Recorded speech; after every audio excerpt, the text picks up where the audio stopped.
কোথায় কোন ছাত্র নেতা, কোথায় কে আন্দোলন করলো? তারা সেকুলার, তারা লালনবাদ, অথচ আহলে হাদিস আলেম গর্ব করে বলে যে তারা উমুক আহলে হাদিসের উমুক। নাউজুবিল্লাহি মিন যালিক। সেকুলারিজম এবং ন্যাশনালিজমের বিরুদ্ধে উনি বলেছে।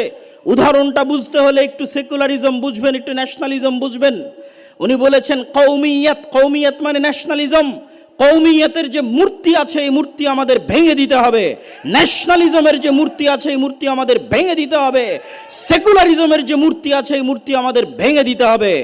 এই সেকুলারিজম, এই ন্যাশনালিজম তাগুত এবং শিরকের কাছাকাছি মহা অন্যায় এবং মহা অপরাধ। কিন্তু দুঃখজনক হলেও সত্য কি জানেন?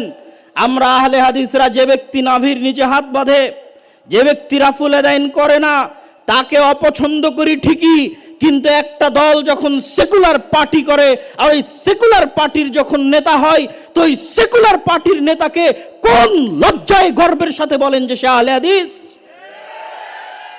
তওবা করা উচিত। একটা সেকুলার পার্টির নেতা কিভাবে আহলে হাদিস হতে পারে?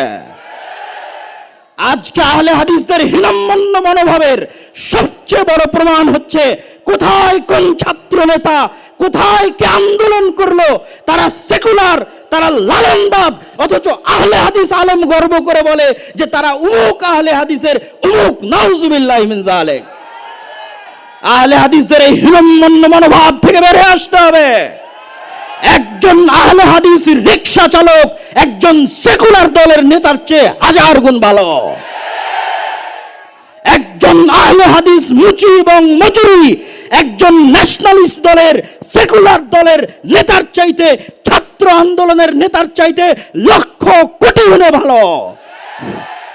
অথচ আহলে হাদিস আলেমের সন্তান যখন প্রধান উপদেষ্টার দরবারে গিয়ে নিজেকে আহলে হাদিস দাবি করে, তখন কেন গায়ে জ্বলে?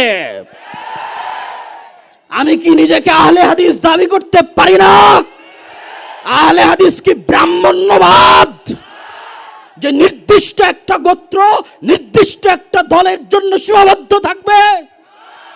পৃথিবীর আশেপাশে কোণে, উত্তর থেকে দক্ষিণ, পূর্ব থেকে পশ্চিম, যেখানে যারা কোরআন এবং সহিহ হাদিসের মতবাদের উপর অটল থাকবে তারাই আহলে হাদিস। আল্লাহু তাকবীর, আল্লাহু তাকবীর।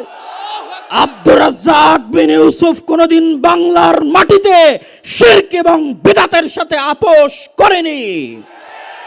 আব্দুর রাজ্জাক বিন ইউসুফের সন্তান হিসেবে যদি কোনদিন শিরক এবং বিদআতের সাথে আপোষ করতে হয়,